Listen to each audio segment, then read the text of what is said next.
가치 투자로 큰 부를 이룬 사람들, 우리가 흔히 거장들이라고 부르죠. 이 사람들은 도대체 어떻게 저평가된 좋은 기업을 골라냈을까요? 오늘은 바로 그 방법을 아주 구체적으로 들여다보면서 투자의 본질이 무엇인지 함께 알아보겠습니다. 투자를 해보셨다면 아마 한 번쯤은 이런 생각을 해보셨을 겁니다.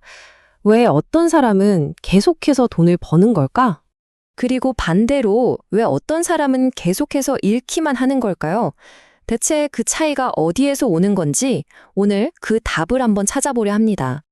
네, 오늘은 크게 세 가지를 짚어볼 겁니다. 먼저 투자의 거장들이 따랐던 성공 원칙은 무엇이었는지 살펴보고 그 다음으로는 우리가 직접 써먹을 수 있는 저평가 종목을 찾는 네 가지 구체적인 방법을 알려드릴 겁니다. 그리고 마지막으로 이걸 바탕으로 가장 현실적인 투자란 무엇인지 정리해 보겠습니다. 자, 그럼 첫 번째 파트입니다. 거장들의 성공 원칙. 과연 그들은 어떻게 그렇게 큰 부를 이룰 수 있었을까요? 가장 먼저 떠오르는 인물, 바로 워렌 버핏이죠.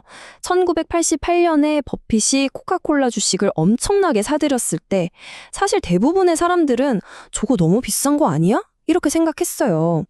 하지만 버핏은 생각이 달랐습니다. 그는 당장의 주가 숫자를 본 게 아니었죠. 그가 본 건 코카콜라라는 기업 그 자체의 가치였습니다. 이를테면 누구도 따라올 수 없는 강력한 브랜드, 또 전 세계에 깔린 판매망, 그리고 앞으로도 꾸준히 벌어들일 이익, 바로 이런 본질에 집중한 겁니다. 그리고 어떻게 됐을까요? 그는 수십 년간 이 주식을 팔지 않았습니다. 결과는 수십 배에 달하는 엄청난 수익이었죠. 바로 이겁니다. 좋은 기업의 가치를 알아보고 오래 기다리는 것의 힘. 이 사례가 정말 명확하게 보여주죠. 자, 두 번째 인물은 전설적인 펀드 매니저 피터 린치입니다. 이 사람의 투자 철학은요, 어떻게 보면 허무할 정도로 아주 단순하고 명쾌합니다. 그의 원칙은 이거였습니다. 내가 아는 것, 내가 이해하는 기업에만 투자한다. 복잡한 경제 지표를 들여다본 게 아니에요. 그냥 마트에 갔더니 어떤 제품이 잘 팔리는지, 쇼핑몰에 갔더니 사람들이 어떤 브랜드 옷을 입는지, 이렇게 자기 주변의 일상생활 속에서 기회를 찾았던 겁니다. 자, 그럼 이제 우리나라 사례도 한번 볼까요? 삼성전자입니다.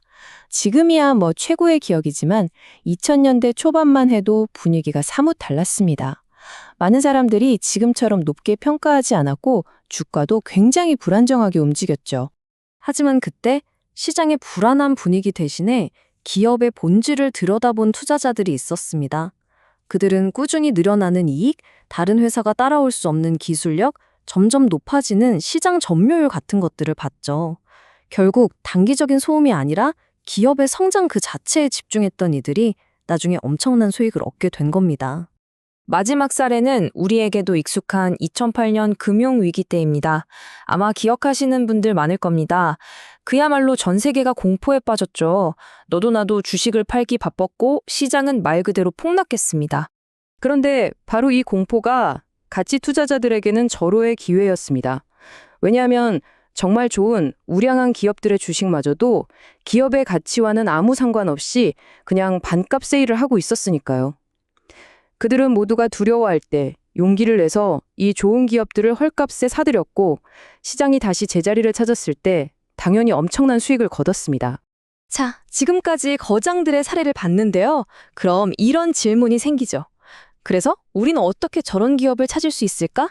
지금부터가 바로 그 실전편입니다. 저평가 종목을 찾아내는 구체적인 방법 4가지, 여러분의 투자 무기가 될 수 있는 방법들을 알려드리겠습니다. 첫 번째 도구는 바로 PER, 주가 수익 비율입니다. 좀 말이 어렵죠?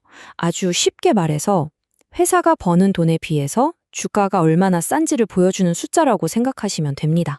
그래서 보통 이 PER이 낮으면 이익에 비해서 주가가 싸구나, 저평가되어 있구나 이렇게 판단하는 거죠. 물론 돈을 못 버는 적자 기업에는 이 숫자를 쓸 수가 없습니다. 그런데 여기서 정말 중요한 주의사항이 하나 있습니다. PER만 보고 낮으니까 무조건 사야지 하면 절대 안 됩니다. 왜냐하면 업종마다 평균적인 PER이 다 다르거든요. 예를 들어 반도체 회사의 PER과 은행의 PER을 직접 비교하는 건 아무 의미가 없다는 거죠. 반드시 같은 업종 안에 있는 다른 회사들과 비교해야만 제대로 된 분석이 가능합니다. 이 점 꼭 기억하셔야 합니다. 자, 두 번째 도구는 PBR, 주가 순 자산 비율입니다. 이건 또 뭐냐? 회사가 가진 재산, 그러니까 뭐 땅이나 건물, 현금 같은 순 자산에 비해서 주가가 싼지를 보는 겁니다. 만약에 PBR이 1보다 낮다? 이건 지금 당장 회사가 망해서 가진 재산을 다 팔아도 현재 주가보다는 더 많이 돌려받을 수 있다는 뜻이 됩니다. 이론적으로는요. 하지만 이것도 조심해야 합니다. 왜냐하면 곧 망할 것 같은 사업 전망이 아주 어두운 회사도 PBR은 낮게 나올 수 있거든요. 그냥 자산만 남아있으니까요.